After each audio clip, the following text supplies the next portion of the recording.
It started with a little bit of I don't want to call it controversy because I think it was the right decision, but JT is now what I'm going to say is I believe he's the new number one. And I think similar to the way that it happened with John McCarthy a few years ago, he has now solidified himself, I think, as the starting goalkeeper under Greg Vanney.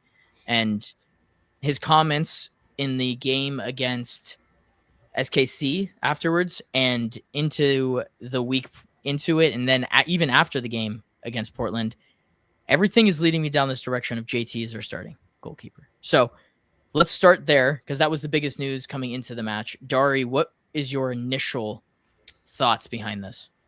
I think it's the right move right now. I feel like it's a little hasty to say that outright he has the complete job, but I think for now, unless something comes up and Mikovic can kind of show that promise he showed before, I don't really see it changing. I don't think it's a huge improvement. I think Mikovic just kind of dropped his level a fair amount since last season. He had a rough start last season, but then kind of grew into the team and kept us in a lot of games, saved us a decent amount of points, I'd say, honestly, even though we didn't get too many points in general. But we've seen a huge drop-off this season, and he's been kind of a liability in the back, to be honest. So right now it makes sense. I'm interested to see how it continues, if maybe Mikovic gets opportunities in other competitions. But, yeah, I feel like it's the right call for now. Andrew, are you in the same thought process as that it's the right call? Yeah, I like the way that Dari worded it, the right call for right now. That got me thinking that a big criticism that a lot of us have had with Greg Vanney is that when a player doesn't perform well, especially like these DPs, but when they're not performing, nothing changes. Vanney continues to play them. They wouldn't get benched. They felt like there's no consequences for underperforming, and that kind of extended to that goalkeeper position as well. But it's definitely a good thing to see that Vanney isn't afraid to shake that up and not afraid to be a little public, and calling out his players, his criticism. I think that's something a lot of us ask for, is kind of accountability. So it's a nice way to see it, I guess, in a little bit of accountability. But I think it's good for JT as well, because he didn't really ever do anything to deserve losing a starting spot besides have his knee blow up. So that's just basically what it is. 2-3 years after he's finally recovered, he joined the team last year, and now he's really finally getting his first chance at first team minutes since then. And he's not like he's Ricky Puig, right? He's not a shifty little guy making all these turns. As long as he has his positioning right, he can do a good job. And I think that's something that we've seen. He just seems professional, does the good, strong when claiming a ball. He's going to get the ball when he needs to. And he's going to be standing in more or less the right spot, which, to kind of expand just a little bit on Dari's point, Mikovic has had a pretty significant drop-off. When we did the 5 things with Mila, that is something I kind of mentioned, that last year he did save us a lot of points. He was really big towards the end of the year. But it's a little bit of a similar situation to what we saw in 25, where Mikovic starts the year as the number 1, but then he has shaky performances early on, and the number 2 comes in and takes that number 1 spot for a while. J-Mac did it last year. Now we're seeing JT do it. What happened last year was that J-Mac was a little bit shaky as well. Mikovic started to improve, and he came back in. Whether or not JT is someone who's going to be as shaky and let go of that starting spot is a question, I think, for now. And that's a little bit unsure because, again, like how I opened this point, he hasn't really dropped off. If he didn't get injured, he'd probably still be the number 1 for San Jose today. We have him now, and he's, I think, still that number 1 quality keeper. So, again, to me, it's interesting if Mikovic gets another look in, especially after he's kind of already proven what he can do.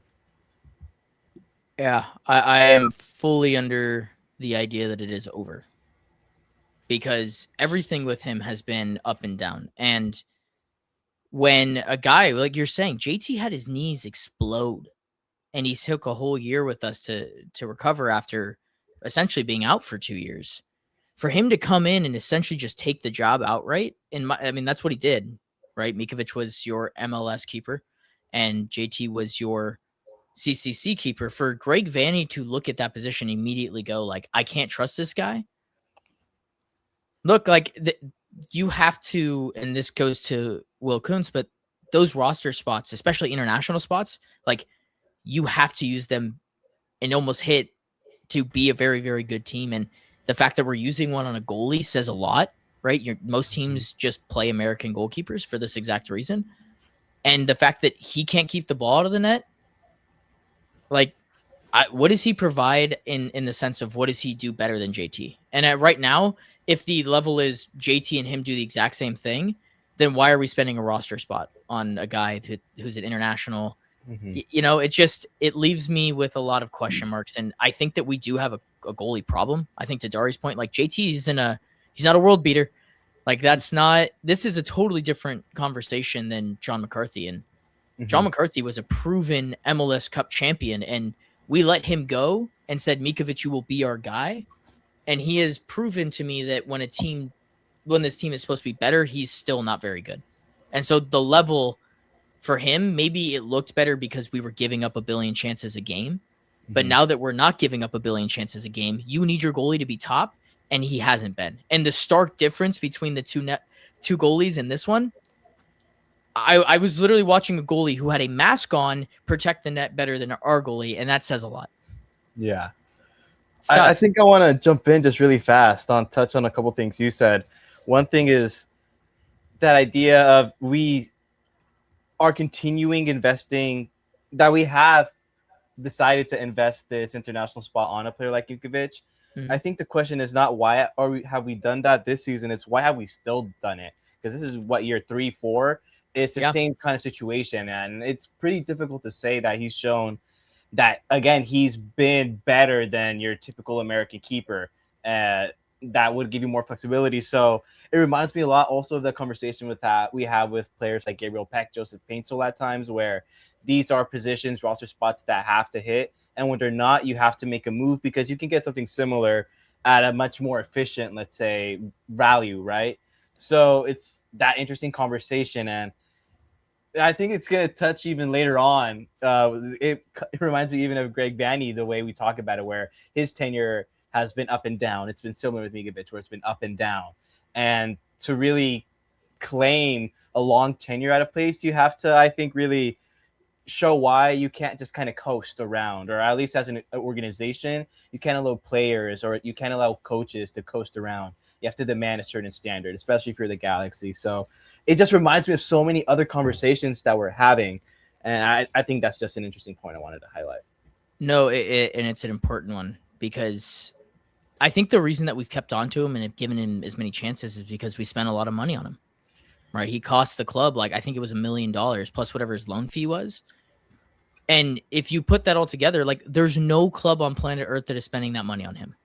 And so they gave him a chance, I think, last year to try to boost that value. I'm assuming they couldn't get off of him, if I'm being honest with you. And now you're looking at a spot where I think this is a big retooling year for Will Kuntz. We're like, the idea was having Ricky in this team, and every step has had to retool as we've moved along. And we'll talk about that more as the season progresses. But that summer window, you could make an argument for half of this roster not to be here.